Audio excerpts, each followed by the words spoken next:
अस्सलाम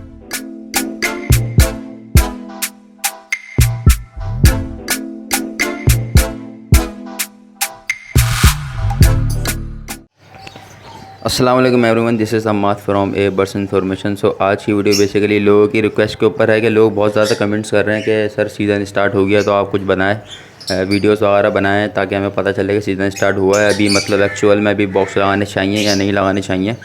सो आज इसी वीडियो पे मैं आया हूँ कि बॉक्स अभी फ़िलहाल लगाने चाहिए या नहीं लगाने चाहिए। आप लोग को अभी दिख रहे होंगे फ़िलहाल कि बॉक्स जो है वो मैंने जो है वो लगा चुका हूँ मैं, क्योंकि सीज़न आपने देखा है कि थोड़ा ही लेट स्टार्ट हुआ। कि वैसे अगस्त की फर्स्ट अगस्त से इंशाल्लाह सीज़न जो है लास्ट ईयर भी स्टार्ट हो चुका था, मगर अभी थोड़ा जो है लेट हुआ है क्योंकि सम रीज़न ऑफ रेन, मतलब कि बारिश बहुत ज़्यादा इस टाइम पे हो रही थी। इस वजह से नमी जो थी बहुत ज़्यादा थी, तो इस वजह से ये बर्ड्स थोड़े डिस्टर्ब थे।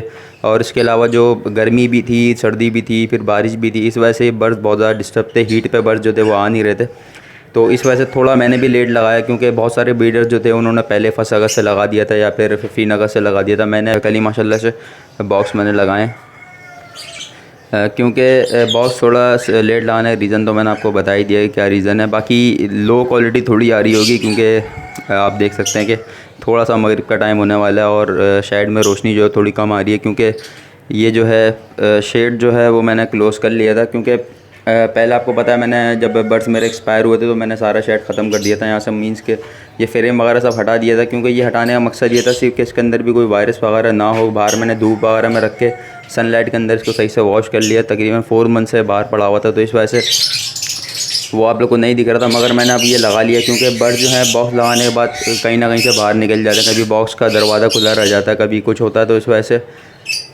थोड़ा मुश्किलात होती हैं। तो इस वजह से मैंने ये जो है ये पहले ही समझ लें कि मैंने लगा लिया था 1-2 दिन पहले ही, ताकि अब बर्ड्स कोई निकलते भी हैं तो वो अंदर शेड में ही रहे, बाहर ना जाए। और क्योंकि एक तार बांधने का मसला होता है कि हर एक गेट बहुत सारे होते हैं एक केज में, आपको जैसा पता है, तो हर एक एक गेट के ऊपर तार बांधना बड़ी मुश्किलात होती हैं उसमें भी, कि सारे गेट पे तार बांधे, फिर कोई गेट रह गया तो वहाँ से बर्ड्स बाहर निकल जाते हैं। क्योंकि आपको पता है लव बर्ड की नेचर ये जस्तजू में रहता है, कोई ना कोई कभी लकड़ी काटते रहेगा या फिर कभी बाजरे का बर्तन को ख़राब करेगा या फिर गेट जो होते हैं खोल के बाहर आ जाएगा। तो ये थोड़ा रीज़न था, तो इस वजह से शेड वगैरह जो मैंने लगा लिया।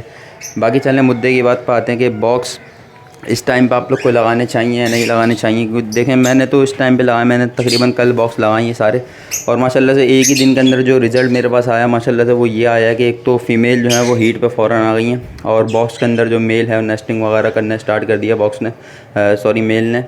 और मेल जब बॉक्स में नेस्टिंग करता है तभी फीमेल हीट्स पर आती हैं। समझ लें आपकी एक नेचर है इनकी ये कि जब वो अपना पूरा घोंसला मेल बना के देगा तभी फ़ीमेल जो है वो एग ले करेगी इंशाल्लाह।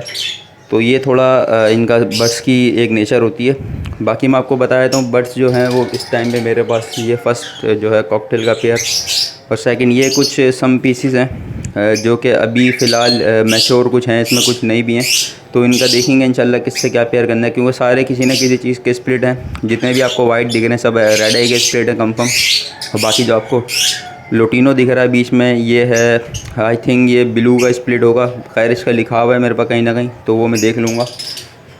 बाकी एक पेयर जो है वो है ये मेरा लोटिनो का, बिल्कुल सेट हो चुका है ये पेयर। और मैं आपको दिखा भी देता हूँ कि ये नेस्टिंग जो है, नेस्टिंग देखें एक दिन के अंदर माशाल्लाह से इसने स्टार्ट कर दिया। अब नेस्टिंग का देखें पता कैसे चलता है कि बर्ड्स नेस्टिंग करे, क्योंकि आप जब घास डालेंगे तो वो तो आपको नहीं पता कि घास बर्ड्स लेके गया या नहीं लेके गया। तो इसका तरीका एक ये होता है कि जैसे ही आप बॉक्स लगाएं, बॉक्स के अंदर आप अपने हाथों से भी नेस्टिंग करके देते हैं, जैसा कि आप लोग को पता ही है, थोड़ी बहुत करके देनी पड़ती है बर्ड्स को, तो वो मैं करके देता हूँ।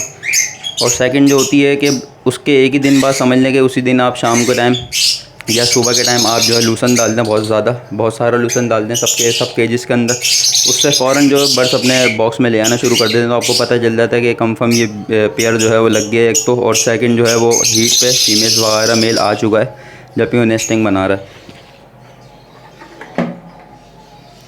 बाकी मैं आपको पेयरिंग भी दिखा देता हूँ कुछ, जो पेयरिंग मेरे पास सेट हो चुकी है इंशाल्लाह। थोड़ा थोड़ा करके सेटअप बढ़ाएंगे इंशाल्लाह। तो अभी पॉसिबल नहीं है अचानक एक साथ बर्ड्स वगैरह परचेज़ करना, क्योंकि बर्ड्स की एक तो आपको पता है कि इस टाइम पे मिलते भी नहीं है, बाकी जो हैं बर्ड्स की थोड़ी प्राइस भी ऊपर हो चुकी है। तो अब इंशाल्लाह जो पेयर मैंने लगाए हैं इंशाल्लाह पहले परचेज़ किए थे वही वाले पेयर इंशाल्लाह आपको मैं दोबारा बताया दूँ कौन कौन से। तो ये एक पेयर है माशाल्लाह, दोनों फिशरी के अंदर हैं, लुटिनो फिशरी हैं। एक पेस्टल में वो भी स्प्लिट ब्लू स्प्लिट इनो, बाकी लुटिनो फिशरी रेड आई है, ये स्प्लिट ब्लू है। ये दोनों कंफर्म है, ये मैंने अपने दोस्त से परचेज़ किए थे। तो ये तकरीबन समझ लें कि 9 मंथ्स या 10 मंथ्स के हो चुके हैं। फ़ीमेल जो है वो 10 मंथ्स की हो चुकी है और जो मेल है वो 9 मंथ्स का है आलमोस्ट। तो ये ब्रीड पे इंशाल्लाह कर देगा। बाकी ये देखें आप, इसने भी नेस्टिंग स्टार्ट कर दी है। जैसा कि आपको दिख रहा होगा, लूसन इसने अपने शेड के अंदर लेकर आ गया, बॉक्स के अंदर। तो इसमें ये होता है कि पता चल जाता है कि पेयर जो है कंफर्म लग चुका है। बाकी इसके अलावा दूसरा पेयर भी आपको मैं दिखाता हूँ। बाकी एक पेयर ये है माशाल्लाह, और ये भी स्प्लिट ब्लू का मेल है और अल्बाइनो स्प्लिट रेड आई की फ़ीमेल है इसके साथ। तो ये पेयर ने भी नेस्टिंग स्टार्ट कर दी है। मेरा पुराना पेयर था जो सर्वाइव कर चुका था बीमारी में से। तो बहुत ही ज़्यादा अच्छा पेयर है माशाल्लाह से। और ये जो है तकरीबन 2 बच्चे ब्लू के निकालता है, मीन्स के अल्बाइनो के, और 1-2 बच्चे लुटिनो के निकालता है हर क्लच में। तो इसने तो फ़ौरन जो है, इस फीमेल ने तो फ़ौरन जो है वो नेस्टिंग कर ली है, पूरी फुल बॉक्स कर दी। जितना भी लूसन मैंने इसको डाला पूरा का पूरा लूसन इसने अंदर लेके चले गया, मेल फीमेल दोनों। क्योंकि ये एक ब्रीडर पेयर भी है, ये मेरा पुराना ब्रीडर पेयर भी है, मुझे पता भी है कि बहुत अच्छी प्रोग्रेस होती है इसकी। तो बाकी इसके अलावा ये एक नया पेयर है, दोनों स्प्लिट रेड आई हैं, albino to albino, red eye split confirm. तो ये भी माशाल्लाह से नेस्टिंग कर रहा है।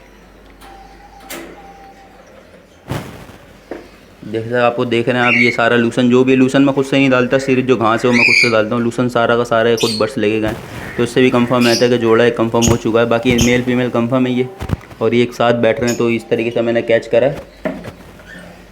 DNA वार इन दोनों का नहीं है। और इसके बाद जो है वो ये है फ़ीमेल, ये अल्बाइनो रेड आई, अल्बाइनो ब्लैक आई की फ़ीमेल है, सॉरी अल्बाइनो ब्लैक आई स्प्लिट रेड आई का मेल है, और अल्बाइनो रेड आई की फ़ीमेल है। ये कंफर्म जोड़ा है, मेरा पहले का था ये, और ये भी सर्वाइव करके निकला था। तो ये जोड़ा बहुत अच्छा, और ये रेड आई बच्चे लाजमी देता है हर क्लच के अंदर। और इसके अलावा ये है मेरा एक पार ब्लू का pair, parblue Fischer, pure Fischer masking के अंदर माशाल्लाह से। ये भी पहले का पेयर है, मगर फर्स्ट टाइम ब्रीड करेगा। लास्ट टाइम ने ब्रीड करी थी, मगर अनफॉर्चुनेटली वो एक्सपायर हो गया था। मीन्स के जो एग्स वगैरह होते हैं, पानी पड़ गया था उसके ऊपर थोड़ा। बाकी रेड आई की फ़ीमेल है इसके साथ, DNA के साथ। तो इसने भी नेस्टिंग स्टार्ट कर दी है, इस वाले ने भी नेस्टिंग स्टार्ट कर दी है। तो ये सब ने नेस्टिंग स्टार्ट कर दी है। और नेस्टिंग स्टार्ट करने का मकसद ये होता है कि बर्ड जो है वो खुश हैं। थोड़े से बर्ड जो है डिस्टर्ब थे इसके अंदर, जैसा एक पेयर मेरा रखा हुआ है वो डिस्टर्ब है, और एक पेयर जो है ये वाला नीचे वाला, ये भी थोड़ा नेस्टिंग बना तो रहा है मेल, मगर फीमेल थोड़ी डिस्टर्ब है। क्योंकि जब बीमारी आई थी शायद में, तो मैंने कहीं और ट्रांसफ़र कर दिए थे बर्ड, जो थे जब ख़राब बर्ड से वो नीचे कर दिए थे। इस वजह से बहुत ज़्यादा इधर उधर बर्ड जा चुके हैं। तो इस वजह से वापसी अपने शेड में आए तो बहुत ज़्यादा परेशान है अभी तो फ़िलहाल। मगर इंशाल्लाह अब जो डाइट वगैरह केयर करेंगे इंशाल्लाह इनकी, तो इंशाल्लाह दोबारा सेट हो जाएंगे इंशाल्लाह। अच्छी उम्मीद है अल्लाह ताला से कि ब्रीड भी अच्छी आएगी इस सीज़न में। और इसके अलावा जो है मैं आपको, बहुत से लोग पूछ रहे हैं नेस्टिंग क्या होती है। तो सबसे पहले मैं बता दूँ, बॉक्स जो है देखें, बॉक्स जो रखे हुए कुछ बाकी लगा दिए, कुछ बाहर भी रखे हुए। पहले बॉक्स ज़्यादा थे, जाहिर सी बात है बर्ड्स भी ज़्यादा थे, कुछ बॉक्स बाहर रखे हुए, कुछ बॉक्स यहाँ है। ये सब साफ़ करके मैं रखें, क्योंकि इंशाल्लाह बॉक्स लगाने मैंने। तो ये बॉक्स जो है कीकर के हैं, और डुअल डोर हैं ये, जैसा कि आपको दिख रहा है। ये इधर एक डोर है इसका, और एक इधर डोर है इसका। ये दोनों साइड पे डोर है इसका, और पीछे होल हुए हैं 3 तकरीबन, ताकि वेंटिलेशन के लिए हवा जाते आते रहे। पीछे 3 होल भी किए हुए। और ये बॉक्स आप लगाएं कीकर के बॉक्स जो होते हैं, बेसिकली ये फ़ायदा ही होता है कि बर्ड जो है वो तोड़ते नहीं है, इसको काटते नहीं है बट, क्योंकि ये लकड़ी नरम ही नहीं होती, बहुत सख्त लकड़ी होती है, तो बर्ड तोड़ नहीं सकते इसको। बाकी आप अगर हार्डबोर्ड का बॉक्स वगैरह लगाएंगे तो उसका कोई फ़ायदा नहीं है। वो एक क्लच आप ले सकते हैं, फिर उसके बाद जो है वो बच्चे अंदर से खा के ख़त्म कर देंगे, या फिर जो मेल फीमेल है वो भी खा के इसको ख़त्म कर देंगे। बॉक्स ख़राब हो जाएगा बहुत जल्दी। ये थोड़ा महंगा पड़ता है तकरीबन इस टाइम पे। ये मैंने जो बनवाया था ऑर्डर पे, तो मैंने 750 या 650 के हिसाब से बनवाए थे। अब जो है तकरीबन ये बॉक्स 1000 का बन रहा है इस टाइम पे। ऑर्डर पे बनवा लें या फिर ख़रीद लें कहीं से, 1000 या 900 तक का तकरीबन ये पड़ रहा है इतना बड़ा बॉक्स। क्योंकि थोड़ा सा जो मेरा बॉक्स का साइज़ है थोड़ा बड़ा है, क्योंकि आइडियल साइज़ एक अलग होता है, मैंने थोड़ा बड़ा साइज़ था, तो इस वजह से ये थोड़ा साइज़ बड़ा है। तो ये तकरीबन 1000 का इस टाइम पर आपको पड़ेगा। बाकी नेस्टिंग की बात कर लेते हैं। तो नेस्टिंग का आप देख लें, नेस्टिंग ये होती है, नेस्टिंग इसे सूखी घास कहते हैं, और कुछ लोग उसको गधे की घास भी कहते हैं, मतलब गधा जो खाता है। तो आप लोग कहीं से परचेज़ कर सकते हैं, ये इजीली मिल जाती है। मूंछ से अच्छी होती है चीज़। खैर पंजाब में मेरे ख्याल से घास मिलती है, तो वो लोग मूंछ डालते हैं। बाकी हमारे अब कराची में घास आराम से अवेलेबल है, तो आप लोग ये परचेज़ कर सकते हैं, और बहुत ज़्यादा समझने की सस्ती मिलती है। 1 किलो तकरीबन ये 90 रुपीज़ की 1 किलो चल रही है, मतलब 1 किलो होता है तकरीबन, बोरा भर के 1 किलो में आ जाती है, क्योंकि इनका वेट कुछ नहीं होता घास का। तो करीब से आप देख लें, ये नेस्टिंग होती है। तो ये छोटी सी एक वीडियो थी कि लोगों को अपडेट करना था लोगों को कि क्या शेड में इस टाइम पे पोजीशन चल रही है। बहुत सारे लोग पूछ भी रहे थे कौन कौन से बर्ड्स आपने मतलब लेकर आए। तो लेकर कुछ नहीं आया, जो लास्ट वीडियो में बर्ड्स है वही बर्ड्स हैं, सब ब्रीड पे लगा दिए, बस ये हुआ है। इसके अलावा दाने में जो थोड़ी चेंजेस आई हैं सर्दियों के, तो वो भी मैं आपको दिखा देता हूँ।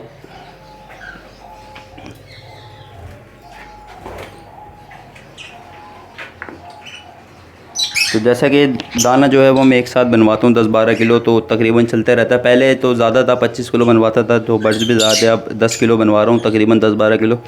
तो इसके अंदर देखें आपको बहुत सारी चीज़ें दिख जाएंगी। इसके अंदर देखें, फ़र्स्ट ऑफ ऑल आपको जैसे आप 5 किलो आप बाजरा बनवा रहे हो, तो उसका मैं एग्जैक्ट आपको एक रेशो बताता हूँ। 5 किलो के अंदर देखें 1 किलो बाजरा जाएगा आपका, बारीक बाजरा जो नवाबशाह का अच्छा वाला बाजरा, नवाबशाह का यूज़ करा करें। उसके अलावा बाजरा जो है लवबर्ड को और सा यूज़ ना करा करें। नवाबशाह बेहतरीन बाजरा है, और नवाबशाह थोड़ा सा मीठा होता है बाजरा, तो बस शौक से खाते हैं।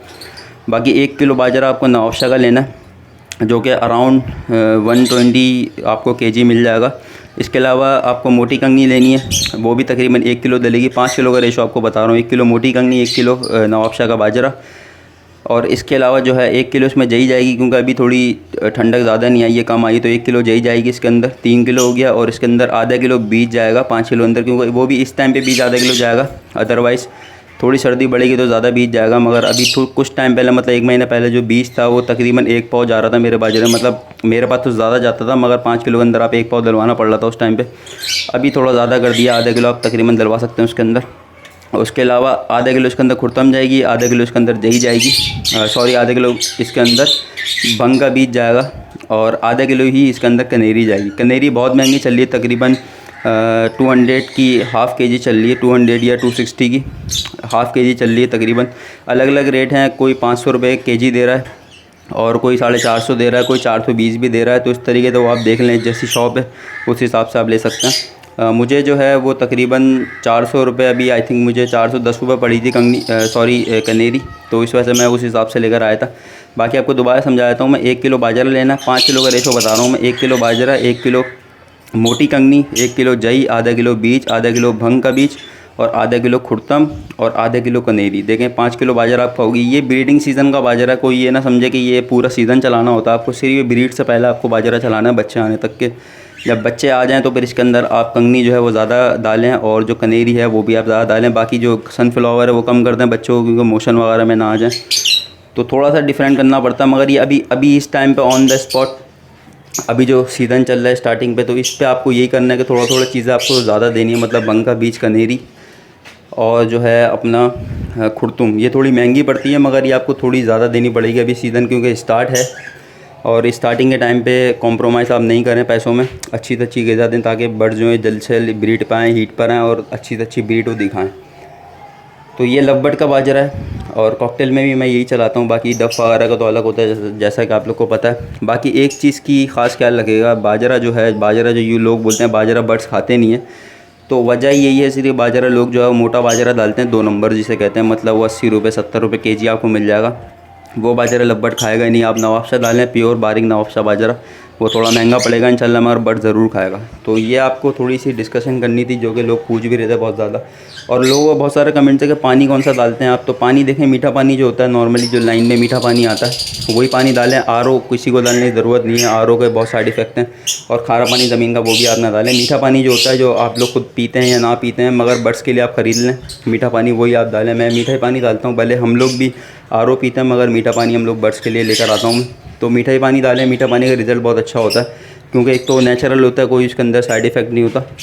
तो ये चीज़ें, बाकी दाने और पानी का बर्तन जो है वो फुल होने चाहिए, पानी हमेशा साफ़ होना चाहिए, और दाने के बर्तन में दाना हमेशा होना चाहिए। केजिस का जो शेड जो है, शेड आपका साफ़ होना चाहिए, जैसा कि देख लें। अब कोई ये ना बोलेगा मैंने साफ़ करके आपको दिखा रहा हूँ, मेरा साफ़ ही रहता है शेड, हर 1-2 दिन बाद मैं सफाई करता हूँ इसकी। और कुपेक्स पाउडर जो होता है वो बॉक्स के अंदर भी आपको डालना है, और अपनी ट्रे के अंदर भी आपको डालना है कुपेक्स पाउडर, और पूरे जो शेड के अंदर भी आपको कुपेक्स पाउडर डालना है। तो ये सब चीज़ें होती हैं। तो बाकी वीडियो का एंड करेंगे इंशाल्लाह। बाकी सब्सक्राइबर जो हैं वो समझने की वीडियो देख नहीं रहे, लग रहा है सबके पास नोटिफिकेशन जा भी रही फिर भी नहीं देख रहे, तो वीडियो जल्द से जल्द देखा करें, कुछ ना कुछ सीखने को मिलेगा इंशाल्लाह। और न्यू फेंसर के अकाउंट पे ज़रूर शेयर किया करें ताकि लोग को आसानी हो और वो मुश्किलात में ना पड़ें और इस हॉबी से जुड़ जाएँ। हॉबी से लोग जुड़ेंगे तो इस चीज़ की समझ लें कि आपका रेट भी अच्छे चलेंगे और इस चीज़ की मार्केट भी ऊपर हो जाएगी। तो लाजमी न्यू फेंसर को शेयर करें। बाकी वीडियो को अभी एंड करते हैं। अस्सलाम वालेकुम वरहमतुल्लाह।